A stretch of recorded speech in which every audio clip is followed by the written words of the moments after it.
ओम श्री गणेशाय नमः। ओम श्री परमात्मने नमः। श्री गर्ग संहिता माधुर्य खंड के 19वां अध्याय यमुना सहस्त्र नाम का शेष अंश। यमुना सहस्त्र नाम 1000 नामों में से 601 नाम का पाठ किया गया था। आगे का अंश का पाठ किया जाता है 602 से। 602 पराशरी पराशर संहिता विष्णु पुराण रूपा सृष्टि सृष्टि रूपा अथवा पराशरी रचना रूपा पारहंसी परमहंस विद्या रूपा अथवा परमहंस संहिता विधातृ का विधातृ स्वरूपा अथवा ब्रह्म संहिता याज्ञवल के स्मृति रूपा भागवती भगवान की शक्ति अथवा वैष्णव वागम रूपा श्रीमद् भागवत तार्चिता श्रीमद् भागवत के द्वारा पूजित प्रशंसित रामायणमयी वाल्मीकि रामायण अथवा प्राचेत संहिता अथवा रामचरित्र स्वरूपा रम्या रमणीया पुराण पुरुष श्री कृष्ण की प्रिया पुराण मूर्ति पुराण स्वरूपा पुण्यांगा पुण्य शरीर वाली शास्त्र मूर्ति शास्त्र स्वरूपा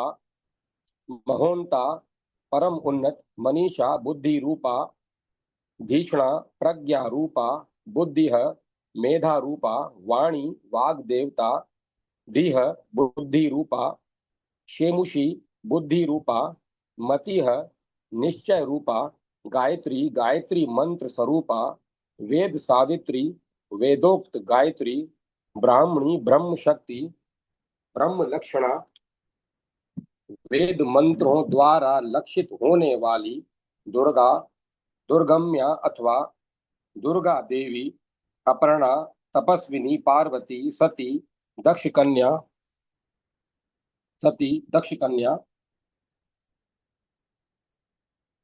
सत्या सत्य स्वरूपा अथवा सत्यभामा पार्वती गिरिराज हिमालय की पुत्री चंडिका असुर संहारिणी शक्ति अंबिका जगन माता आर्या श्रेष्ठ स्वरूपा दक्षायणी दक्ष प्रजापति की कन्या दाक्षी दक्ष पुत्री दक्ष यज्ञ विघातनी दक्ष यज्ञ विध्वंस में कारणभूता पुलोमजा पुलोम दानव की पुत्री शची स्वरूपा शची इंद्र पत्नी इंद्राणी शची देवी प्रकाशमाना देववरार्पिता देवेश्वर इंद्र को अर्पित वायुना धारिणी वायु के द्वारा धारण करने वाली अथवा वायुना ज्ञान स्वरूपा और धारणी धारण शक्ति धन्या धन्यवाद के योग्य वायवी वायु शक्ति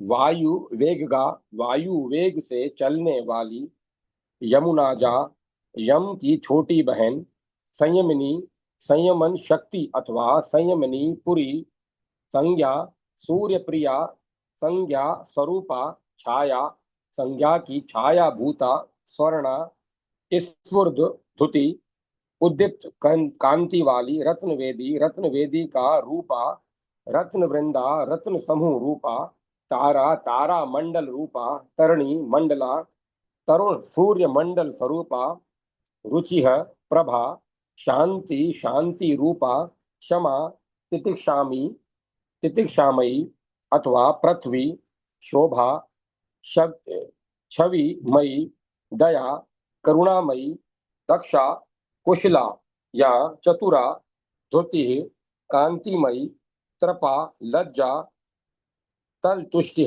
ताली बजाने से तुष्ट होने वाली विभा प्रभा पुष्टि पुष्टि रूपा संतुष्टि संतोषमयी पृष्ठ भावना सुदृढ़ भावना वाली चतुर्भुजा चार भुजाएं धारण करने वाली लक्ष्मी चारु नेत्रा सुंदर नेत्र वाली द्विभुजा दो बाहु वाली कालिंदी या श्री राधा अष्टभुजा आठ भुजा वाली सरस्वती अबला बल का प्रदर्शन न करने वाली शंख हस्ता हाथ में शंख धारण करने वाली वैष्णवी मूर्ति पद्म हस्ता हाथ में कमल धारण करने वाली लक्ष्मी चक्र हस्ता हाथ में चक्र धारण करने वाली वैष्णवी मूर्ति गदाधरा गदा धारण करने वाली, निशंग धारणी, तरकस धारण करने वाली, चर्म खड्ग पाणी, हाथ में ढाल तलवार लेने वाली, धनुर्धरा धनुष धारण करने वाली, धनुष टंकारणी, दुर्गा के रूप में धनुष का टंकार करने वाली, योद्धरी, युद्ध करने वाली, दैत्योद्भट विनाशिनी, दैत्य सेना के उद्भट योद्धाओं का विनाश करने वाली, रथस्था, रथ पर बैठने वाली, गरुड़ा रूढ़ा, गरुड़ पर आरूढ़ होने वाली, श्री कृष्ण हृदय स्थिता, श्री कृष्ण के हृदय रूपी सिंहासन पर आसीन, वंशीधरा, कृष्ण रूपा, कृष्ण रूप से वंशी धारण करने वाली, वंशीधरा, कृष्ण वेशा, श्री कृष्ण का वेश धारण करने वाली, स्त्र स्निग्धवणी, पुष्पों के हारों से अलंकृत, वनमालिनी, वनमाला धारण करने वाली, किरीट धारणी, मस्तक पर किरीट धारण करने वाली, याना, यान स्वरूपा, मंद मंद गति है, धीरे धीरे चलने वाली,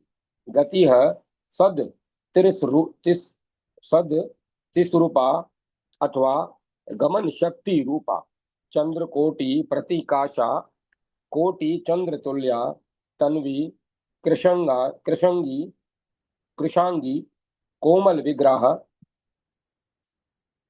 मृदुल शरीर वाली, भीष्मी, भीष्मक पुत्री, रुक्मणी रूपा, भैष्मी, भीष्मक पुत्री रुक्मणी रूपा, भीष्म सुता राजा भीष्म की पुत्री रुक्मणी, अभी अभिमा, अभयंकर सौम्य स्वरूप वाली,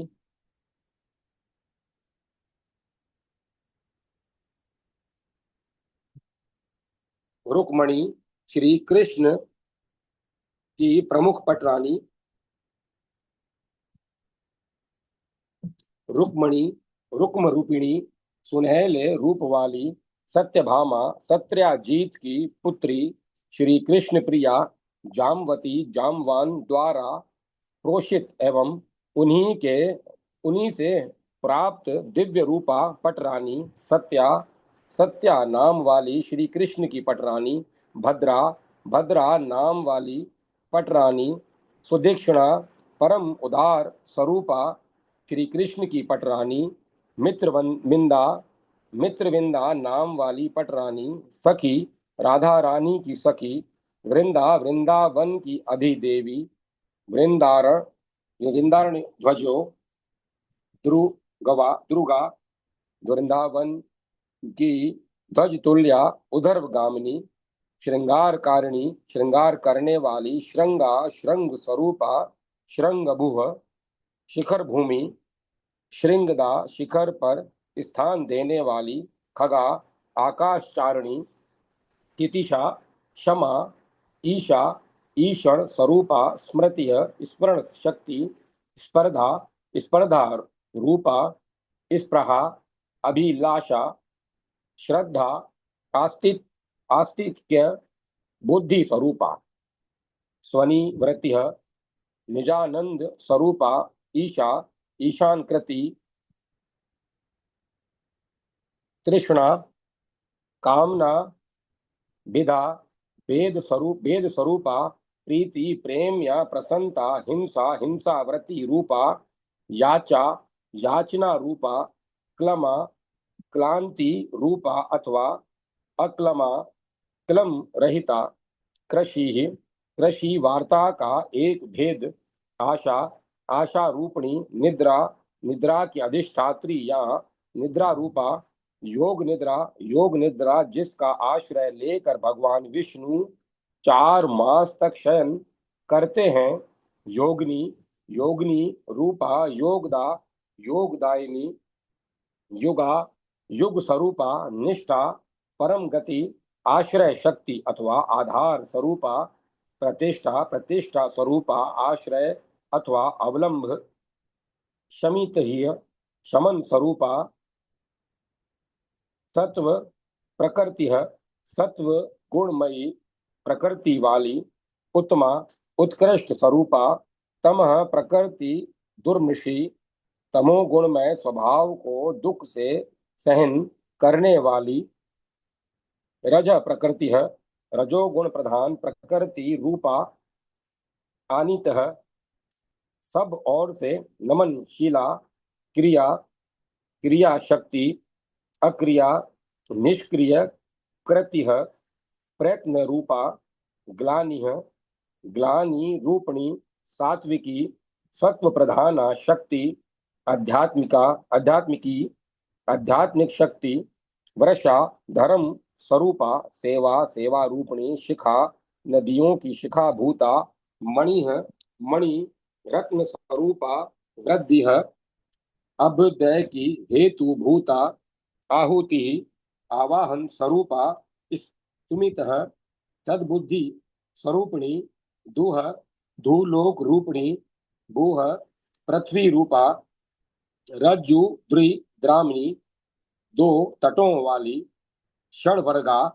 षडवर्ग रूपिणी संहिता, वेद रूपिणी सौख्यदायिनी, सर्व सुखदा, मुक्ति है, मुक्ति रूपा प्रोक्ति है, श्रेष्ठ वाणी रूपा, देश भाषा देशीय भाषा, प्रकृति ही प्रकृति रूपा, पिंगलोद्भवा, पिंगला नाड़ी से उत्पन्न, नाग भाषा नागों की भाषा को जानने वाली अथवा नागों से भाषण करने वाली, नागभूषा नागों से भूषित, नागरी नागरी अथवा चतुरा, नगरी नगर स्वरूपा, नगा वृक्ष अथवा गिरी रूपा, नोह नाव नौका नाव, भवनोह संसार सागर से पार उतारने वाली नौका,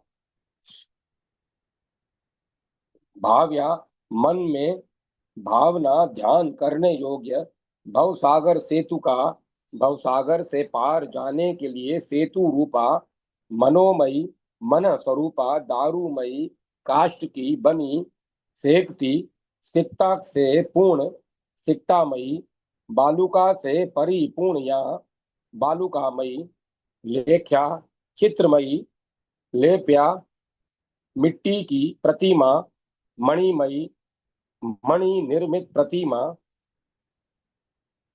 प्रतिमा हेम निर्मिता सोने की बनी प्रतिमा, शैली शिलामयी प्रतिमा, शैल भवा पर्वत से प्रकट प्रतिमा, शिला शील युक्त अथवा शील स्वरूपा, शिखराभा जल कणों अथवा जल की फुहारों से शोभित, चला चल स्वरूपा, अचला अचल स्वरूपा, अस्थिता अस्थिर, सुस्थिता सुस्थिर, तुली तुली का, वेदिकी वेदोक्त पद्धति, तांत्रिकी तंत्रोक्त पद्धति, विधि विधि वाक्य स्वरूपा, संध्या रात और दिन की संधि वेला, संध्या भ्रव सना, संध्या कालिक बादल या आकाश की भांति लाल वस्त्र वाली, वेद संधि वेद मंत्रों में संधि संहिता स्वरूपा, सुधामयी अमृतमयी,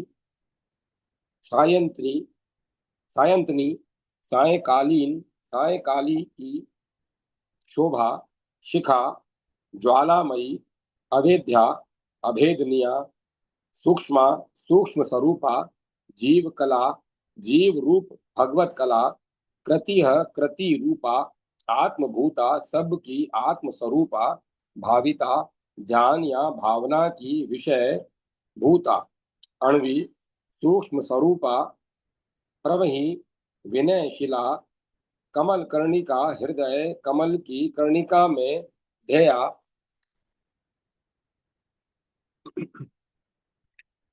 निराजनी आरती, महाविद्या तत्व साक्षात्कार करने कराने वाली, महावाक्य बोधित्मिका, महाविद्या अथवा ब्रह्म विद्या रूपा, महाविद्या कंदली सुख की अंकुर स्वरूपा, कार्य साधनी भगत जनों के अभिष्ट कार्य को सिद्ध करने वाली, पूजा अर्चना प्रतिष्ठा स्थापना विपुला विपुल स्वरूपा, पुनंती पवित्र करने वाली, पारलौकिकी परलोक के लिए हितकारिणी, शुक्ल शुक्ति है, श्वेत सीपी या सितु ही की उपलब्धि का स्थान, मोतिका मुक्ता स्वरूपा प्रतीतिः, प्रतीति स्वरूपा परमेश्वरी, परमेश्वर प्रिया विरजा निर्मला उणशिक, वैदिक छंद विशेष, विराट विराट रूपा वेणी, त्रिवेणी रूपा, वेणुका वंशी रूपिणी, वेणुनादिनी, वेणुनाद करने वाली, बांसुरी की तान छेड़ने वाली, आवर्तनी, भंवरों से युक्त, वार्तिकदा, वार्तिक दायिनी, वार्ता, कृषि, गौरक्षा और वाणिज्य के भेद से त्रिविध वार्ता, व्रतिः, जीविका रूपा, विमानगा, विमान पर यात्रा करने वाली, रसाढ्या, रास जनित, सुख से संपन्न, रासनी, रास परायणा, रासा, रास स्वरूपा, रास मंडल वर्तनी, रास मंडल में वर्तमान, गोप गोपीश्वरी, गोपों तथा गोपांगनाओं की आराधना, आराध्या ईश्वरी, गोपी गोपी रूपा, गोपी गोपाल वंदिता, गोपियों और ग्वालों से वंदित, गोचारिणी, अपने तट पर गौओं को चरने के लिए स्थान और सुविधा देने वाली, गोप नदी, गोपों की नदी, गोप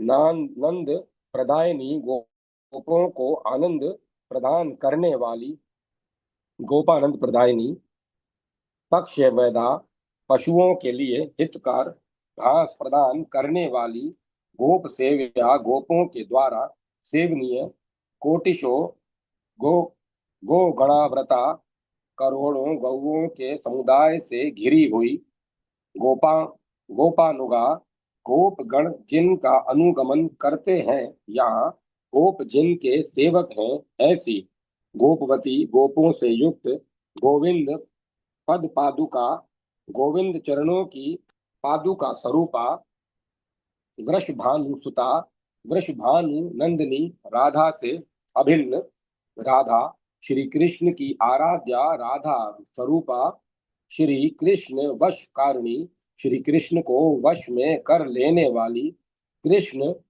प्राणाधिका, श्री कृष्ण को प्राणों से भी बढ़कर प्रिय, शश्वत रक्षिका, नित्य रसिका, राशि रसिकेश्वरी, रसिकों की ईश्वरी, अवटोदा, अवटोदा नाम की नदी, ताम्रपर्णी, ताम्रपर्णी नाम की नदी, कृतमाला, इसी नाम वाली नदी, विहायसी, विहायसी नदी, कृष्णा, कृष्णा नदी, वेणी, वेणी नाम की नदी, भीमरथी, भीमा नाम की नदी, तापी, तप्ती नाम की नदी, रेवा, नर्मदा, महापगा, विशाल नदी अथवा महानदी नाम की नदी, व्यास की, व्यास की व्यास नदी, कावेरी, कावेरी नदी, तुंगभद्रा, तुंगभद्रा नाम की नदी, सरस्वती, सरस्वती नदी, चंद्रभागा, चिनाब नदी, वेतरण, वेत्रवती, बेतवा नदी, ऋषिकुल्या, इसी नाम की नदी, कुकुद, कुकुदमिनी, कुकुदमिनी नदी, गौतमी, गोदावरी, कौशिकी, कोसी नदी, सिंधु, सिंधु नदी, बाण गंगा, अर्जुन के बाण से प्रकट हुई पाताल गंगा, अति सिद्धिदा, अत्यंत सिद्धि प्रदान करने वाली गोदावरी, गौतमी, रत्नमाला नदी, गंगा, गंगा नदी, मंदाकिनी, आकाश गंगा, बला, बला नाम की नदी, स्वर्णदी, स्वर्गलोक की नदी, गंगा, जाह्नवी, जाहनु, निंदनी, गंगा, वेला, वेला नदी, वैष्णवी, विष्णु, कुल्या, मंगला, लया, मंगल का आवास, बाला, बाला नदी, विष्णुपदी, गंगा, सिंधु सागर संगता, गंगा सागर संगम स्वरूपा, गंगा सागर शोभणया, गंगा और सागर के संगम की शोभा से संपन्न, सामुद्री, समुद्र प्रिया, रत्न रत्नदा, रत्न प्रदान करने वाली, धुनी, नदी रूपा, भागीरथी, राजा भगीरथ के द्वारा लाई गई गंगा। स्वर धुनि भू, गंगा के प्राकट्य की भूमि। श्री वामन पदच्युता, श्री वामन के चरणों से च्युत हुई।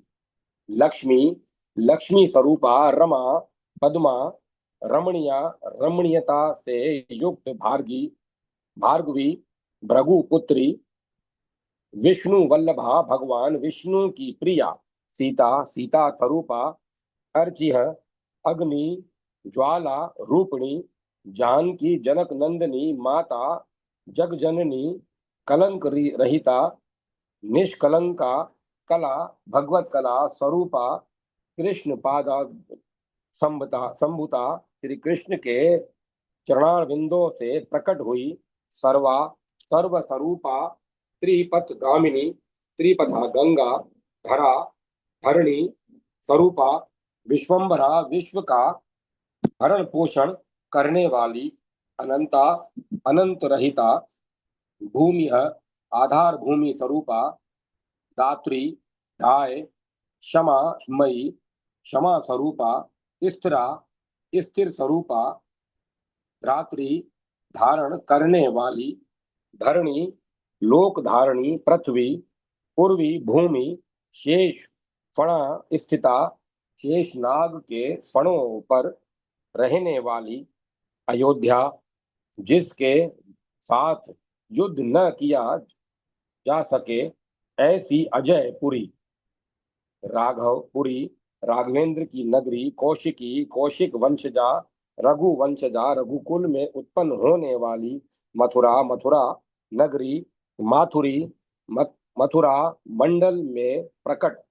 पंथा, मार्ग स्वरूपा। यादवी, यदुवंशियों की नगरी। ध्रुव पूजिता, ध्रुव से प्रशंसित। मायायुह, माया सुर को आयु प्रदान करने वाली। बिलिव नीलोदा, बिल्व तथा नील पर्वतों से प्रवाहमान। गंगा द्वार विनिर्गिता, हरिद्वार से निकली हुई। कुशावर्तमयी, कुशावर्त नामक तीर्थ स्वरूपा। ध्रुव्या, ध्रुवत्व से युक्त। ध्रुव मंडल, मध्यगा, ध्रुव मंडल के बीच की निकली हुई। काशी, वाराणसी, शिवपुरी, शिव की नगरी। शेषा, शेष स्वरूपा। विंध्या, विंध्य स्वरूपा।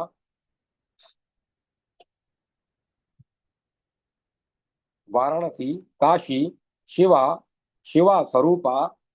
अवंतिका, मालव प्रदेश की राजधानी और महाकाल की नगरी। देवपुरी, देवनगरी।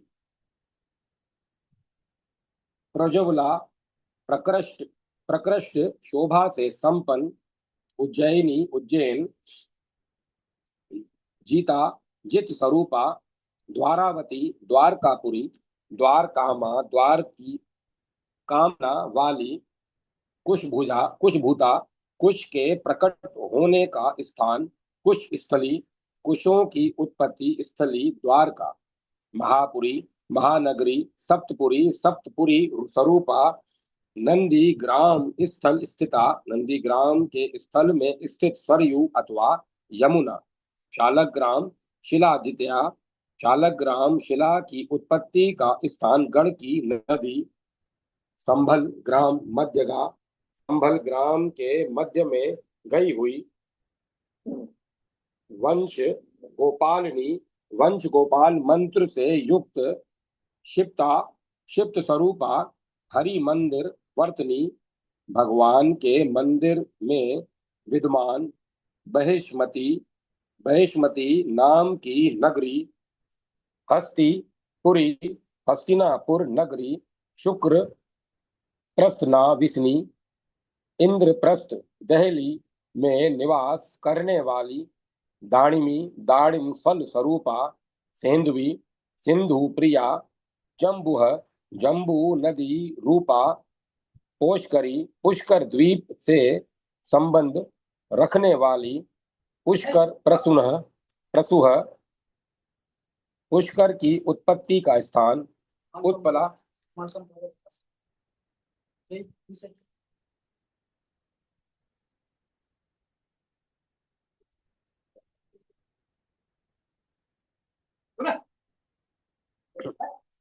दाड़िमी, दाड़िम फल स्वरूपा, सेंधवी, सिंधु प्रिया, जम्बू, जम्बू नदी रूपा, पुष्करी, पुष्कर द्वीप से संबंध रखने वाली, पुष्कर प्रसुआ, पुष्कर की उत्पत्ति का स्थान, उत्पलाव्रत गमना, उत्पलाव्रत तीर्थ में जाने वाली, नेमिषी, नेमिषारण्य वासिनी, निमिषा धृता, देव पूजिता, कुराजांग, लंबुह, कुरजांग देश में प्रकट, काली, कृष्णवर्णा अथवा काली गंगा, हेमवती, हिमालय से उत्पन्न, आबुर्दी, आबू से प्रकट, बूधा,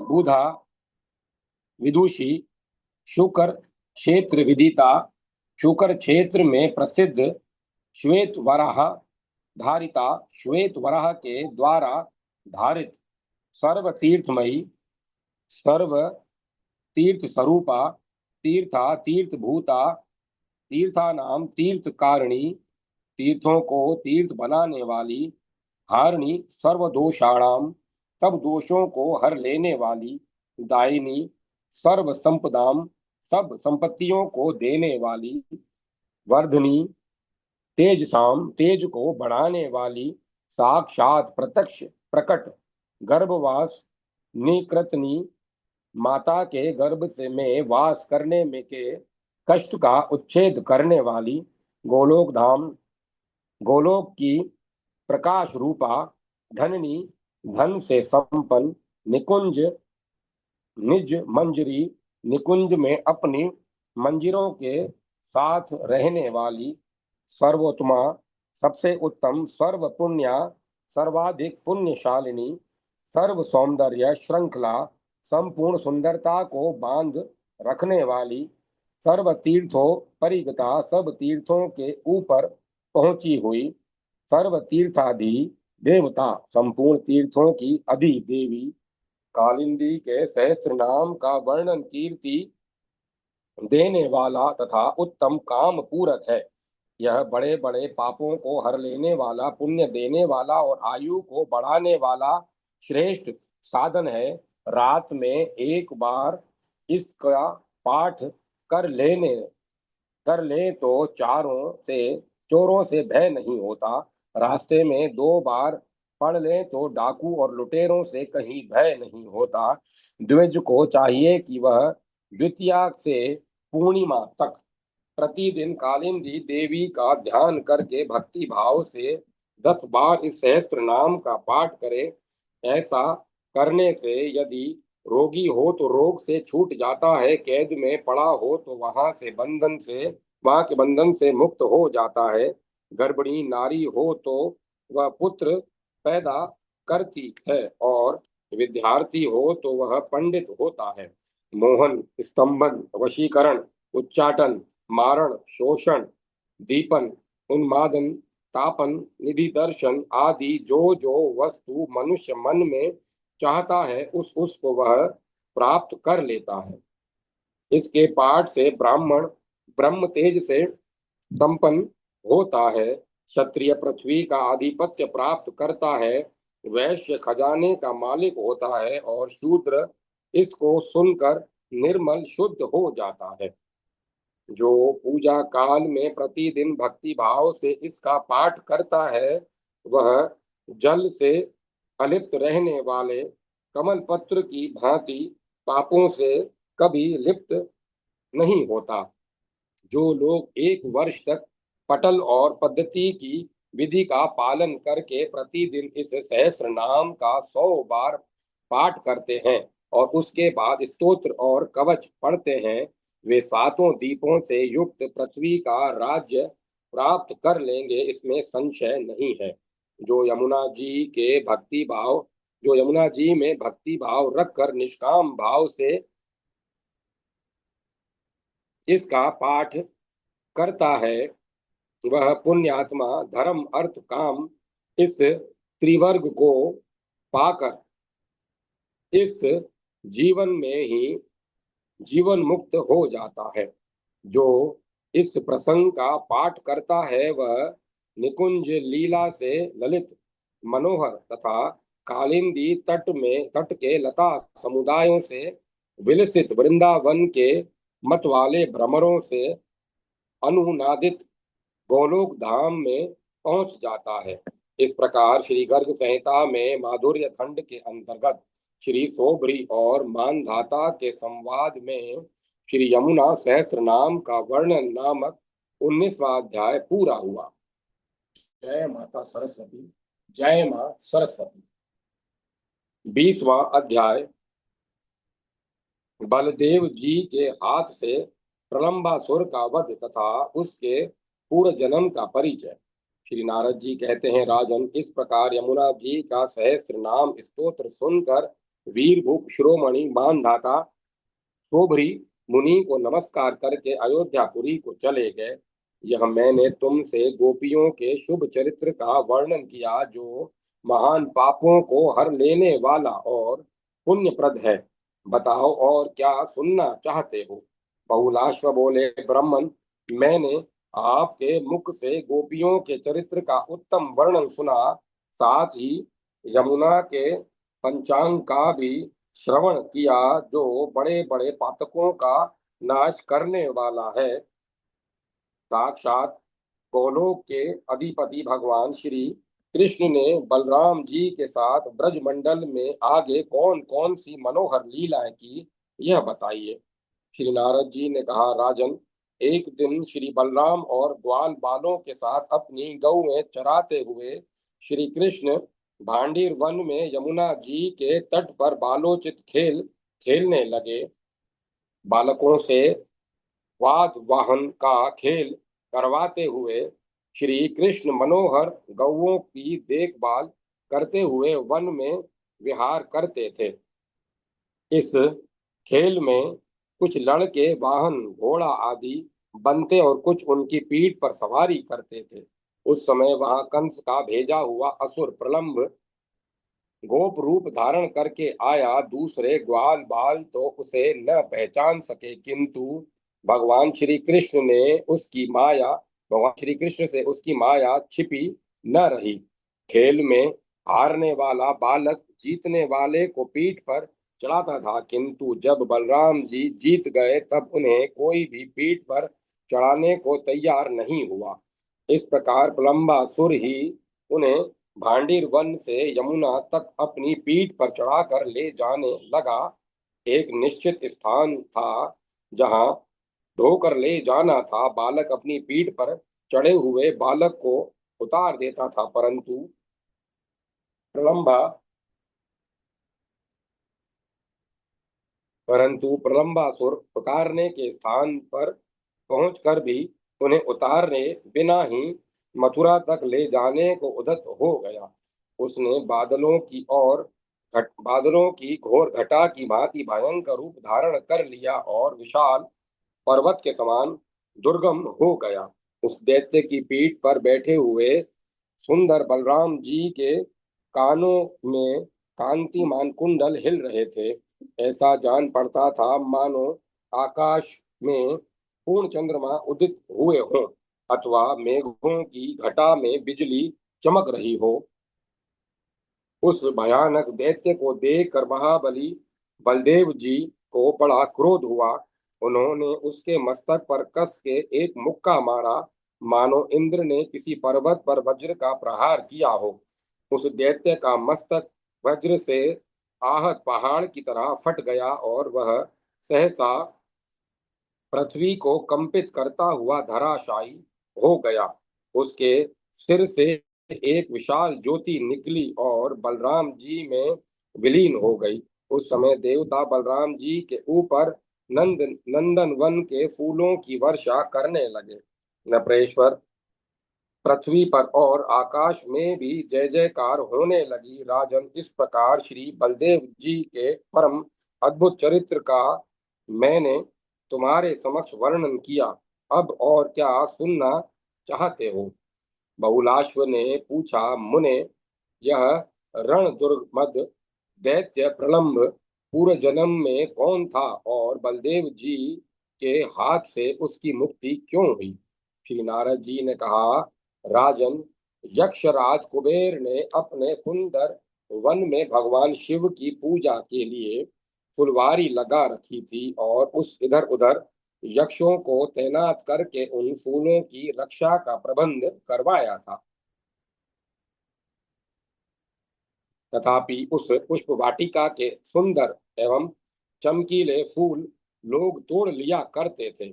इससे कुपित हो बलवान यक्षराज कुबेर ने यह शाप दिया, जो यक्ष इस फुलवारी के फूल लेंगे अथवा दूसरे भी जो देवता और मनुष्य आदि फूल तोड़ने का अपराध करेंगे, तो सब वे सब सहसा मेरे शाप से भूतल पर असुर हो जाएंगे। एक दिन हूहू नामक गंधर्व का बेटा विजय तीर्थ भूमियों में विचरता तथा मार्ग में भगवान विष्णु के गुणों को गाता हुआ चेतरथ वन में आया। उसके हाथ में वीणा थी। बेचारा गंधर्व शाप की बात को नहीं जानता था, अतः उसने वहां से कुछ फूल ले लिए। फूल लेते ही वह गंधर्व रूप को त्याग कर असुर हो गया। फिर तो वह तत्काल महात्मा कुबेर की शरण में गया और नमस्कार करके दोनों हाथ जोड़कर धीरे धीरे शाप से छूटने के लिए प्रार्थना करने लगा। राजेंद्र, तब उस पर प्रसन्न होकर कुबेर ने भी वर दिया, मानद, तुम भगवान विष्णु के भक्त तथा शांत चित्त महात्मा हो, इसीलिए शोक न करो। द्वापर के अंत में भांडीर वन में यमुना के तट पर बलदेव जी के हाथ से तुम्हारी मुक्ति होगी, इसमें संदेह नहीं है।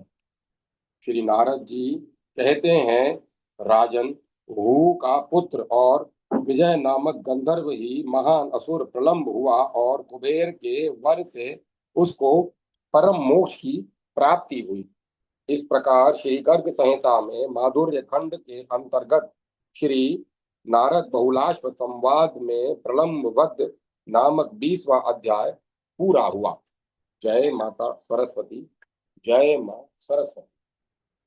21वां अध्याय, दावानल से गौओं और ग्वालों का छुटकारा तथा विप्र पत्नियों को श्री कृष्ण का दर्शन।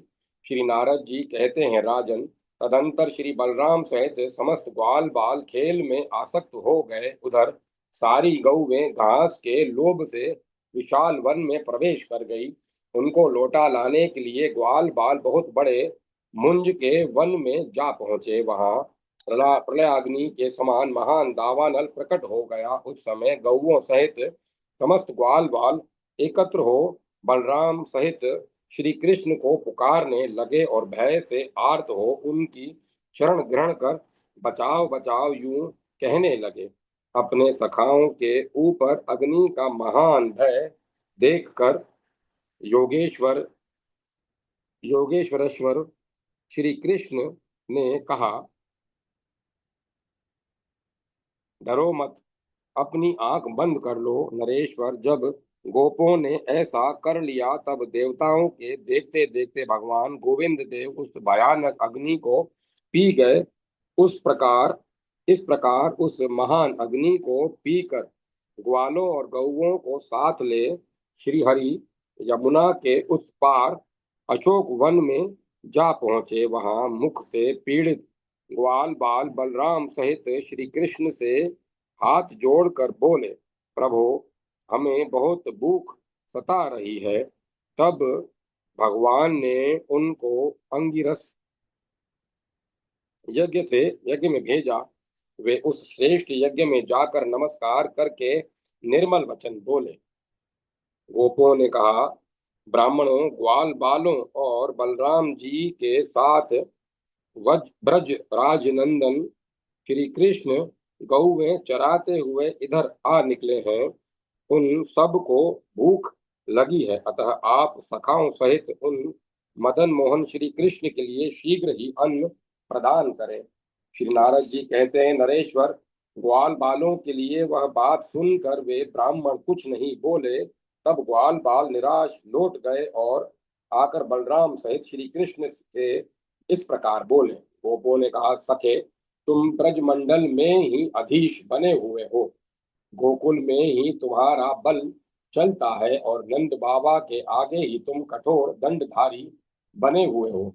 प्रचंड सूर्य के समान तेजस्वी तुम्हारा प्रकाशमान दंड निश्चय ही मथुरापुरी में अपना प्रभाव नहीं प्रकट करता। श्री नारद जी कहते हैं, राजन तब श्री हरि ने उन ग्वाल बालों को पुनः यज्ञकर्ता ब्राह्मणों की पत्नियों के पास भेजा। तब वे पुनः यज्ञशाला में गए और उन ब्राह्मण पत्नियों को नमस्कार करके वे श्री कृष्ण के भेजे हुए ग्वाल हाथ जोड़कर बोले। गोपों ने कहा, ब्राह्मणी देवियों, ग्वाल बालों और बलराम जी के साथ गाय चराते हुए श्री ब्रजराज नंदन कृष्ण इधर आ गए हैं, उन्हें भूख लगी है। सखाओं सहित उन मदन मोहन के लिए आप लोग शीघ्र ही अन्न प्रदान करें। श्री नारद जी कहते हैं, राजन श्री कृष्ण का शुभागमन सुनकर उन समस्त विप्र पत्नियों के मन में उनके दर्शन की लालसा जाग उठी। उन्होंने विभिन्न पत्रों में भोजन की सामग्री रख ली और तत्काल लोकलाज छोड़कर वे श्री कृष्ण के पास चली गई। रमणीय अशोक वन में यमुना के मनोरम तट पर विप्र पत्नियों ने श्री हरि का अद्भुत रूप जैसा सुना था वैसा ही देखा। दर्शन पाकर वे सब परमानंद में उसी प्रकार निमग्न हो गई जैसे योगी जन तुर्य ब्रह्म का साक्षात्कार करके आनंदित हो उठते हैं। श्री भगवान बोले, विप्र पत्नियों, तुम लोग धन्य हो जो मेरे दर्शन के लिए यहाँ तक चली आई। अब शीघ्र ही घर लौट जाओ। ब्राह्मण लोग तुम पर कोई संदेह नहीं करेंगे। तुम्हारे ही प्रभाव से तुम्हारे पति देवता ब्राह्मण लोग तत्काल यज्ञ का फल पाकर निर्मल हो तुम्हारे साथ प्रकृति से परे विद्यमान परम धाम गोलोक को चले जाएंगे। श्री नारद जी कहते हैं, तब श्री हरि को नमस्कार करके वे सब स्त्रियां यज्ञशाला में चली गईं। उन्हें देखकर सब ब्राह्मणों ने अपने आप को धिक्कारा। वे कंस के डर से स्वयं श्री कृष्ण को देखने के लिए नहीं जा सके थे। मैथिल ग्वाल बालों और बलराम जी के साथ वह अन्न खाकर श्री कृष्ण गौओं को चराते हुए मनोहर वृंदावन में चले गए। इस प्रकार श्री गर्ग संहिता में माधुर्य खंड के अंतर्गत श्री नारद बहुलाश्व संवाद में दावानल से गौओं और ग्वालों का छुटकारा तथा विप्र पत्नियों को श्री कृष्ण का दर्शन नामक 21वां अध्याय पूरा हुआ। जय माता सरस्वती, जय मां सरस्वती। 22वां अध्याय श्री कृष्ण का नंदराज को वरुण लोक से ले आना और गोप गोपियों को वैकुंठ धाम का दर्शन कराना। श्री नारद जी कहते हैं, एक दिन की बात है, नंदराज एकादशी का व्रत करके द्वादशी को निशित काल में ही ग्वालों के साथ यमुना स्नान के लिए गए और जल में उतरे। वहां वरुण का एक सेवक उन्हें पकड़कर वरुण लोक में ले गया। मिथिलेश्वर, उस समय ग्वालों में कोहराम मच गया। तब उन सब को आश्वासन दे भगवान श्री हरि वरुणपुरी में पधारे और उन्होंने सहसा उस पुरी के दुर्ग को भस्म कर दिया। करोड़ों सूर्यों के समान तेजस्वी श्री हरि को अत्यंत कुपित हुआ देख वरुण ने तिरस्कृत होकर उन्हें नमस्कार किया और उनकी परिक्रमा करके हाथ जोड़कर कहा। वरुण बोले, श्री कृष्णचंद्र को नमस्कार है। परिपूर्णतम परमात्मा तथा असंख्य ब्रह्मांडों का भरण पोषण करने वाले गोलोकपति को नमस्कार है। चक्रव्यूह के रूप में प्रकट तेजो में श्री हरि को नमस्कार है। सर्व तेज स्वरूप आप परमेश्वर को नमस्कार है। सर्व स्वरूप आप परब्रह्म परमात्मा को नमस्कार है। मेरे किसी मूर्ख सेवक ने यह पहली बार आपकी अवहेलना की है, उसके लिए आप मुझे क्षमा करें। परेश, भूमन मैं आपकी शरण में आया हूँ, आप मेरी रक्षा कीजिए, रक्षा कीजिए। श्री नारद जी कहते हैं, राजन, यह सुनकर प्रसन्न हुए भगवान श्री कृष्ण नंद जी को जीवित लेकर अपने बंधु जनों को सुख प्रदान करते हुए ब्रज मंडल में लौट आए। नंदराज के मुख से श्री हरि के उस प्रभाव को सुनकर गोपी और गोप समुदाय नंद नंदन श्री कृष्ण से बोले, प्रभो, यदि आप लोकपालों से पूजित साक्षात भगवान हैं तो हमें शीघ्र ही उत्तम वैकुंठ लोक का दर्शन कराइए।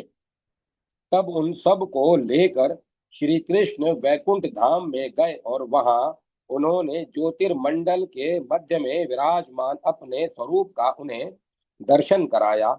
उनके सहस्त्र भुजाएं थी, किरीट और कटक आदि आभूषणों से उनका स्वरूप और भी भव्य दिखाई देता था। वे शंख चक्र गदा पद्म और वनमाला से सुशोभित थे। असंख्य कोटि सूर्यों के समान तेजस्वी स्वरूप से वे शेषनाग की शैया पर कोणे थे। चवर ढुलाए जाने से उनकी आभा और भी दिव्य जान पड़ती थी। ब्रह्मा आदि देवता उनकी सेवा में लगे थे।